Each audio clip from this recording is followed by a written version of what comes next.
జిల్లా మొత్తం 50 లక్షల జనాభాతో ఉండగా దాదాపు 37 లక్షల మంది ఓటర్లుగా నమోదయ్యారు. జనవరి 1, 2016 తేదీ ఒక డేట్గా భావించి ఇప్పటి వరకు 18 సంవత్సరాలు పైబడిన ఓటర్లను గుర్తించి యువజనులందరినీ కూడా ఓటర్లుగా నమోదు చేయడం జరిగింది. గతంలో 36 లక్షలుగా ఉన్న ఓటర్లు ఇప్పుడు 37 లక్షల వరకు కూడా నమోదయ్యారు.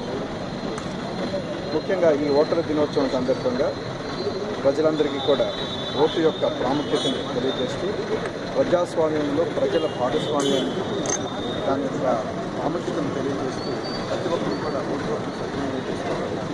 గృహం కలుగజేసేందుకు ఓటరు దినోత్సవాన్ని ప్రత్యేకంగా ఆచరిస్తున్నారు. మరి ఈరోజు కొత్తగా నమోదైన యువజనులను సత్కరించుకుంటూ అలాగే ఇప్పటి వరకు అత్యధికంగా ఓటు హక్కును వినియోగించుకుని మరి పెద్ద వయస్కులైన 80 పైబడిన ఓటర్లను కూడా గుర్తించి వారిని కూడా సత్కరించే కార్యక్రమాన్ని కూడా మేము ఏర్పాటు చేసుకున్నాం.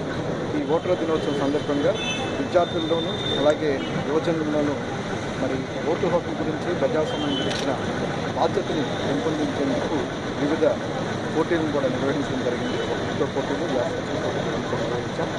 సో మండల స్థాయిలోనూ, జిల్లా స్థాయిలోనూ, రాష్ట్ర స్థాయిలో కూడా ఈ పోటీలు మరి నిర్వహించబడుతున్నాయి.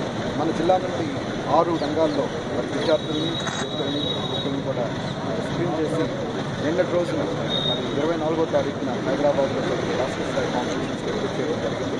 సో ఈ విధంగా మరి ఈ 6వ జాతీయ ఓటర్ల దినోత్సవం సందర్భంగా గుంటూరు జిల్లాలో మండల స్థాయిలోనూ, డివిజన్ స్థాయిలోనూ, జిల్లా స్థాయిలోనూ కూడా ఈ యొక్క ఓటర్ల దినోత్సవాన్ని పాటిస్తూ జిల్లా నలుమూలలా కూడా ఈ ప్రజాస్వామ్యం గురించిన ప్రాముఖ్యతను తెలియజేసే విధంగా ఈ ర్యాలీలు అలాగే రన్స్ ఇవన్నీ కూడా చేపట్టడం.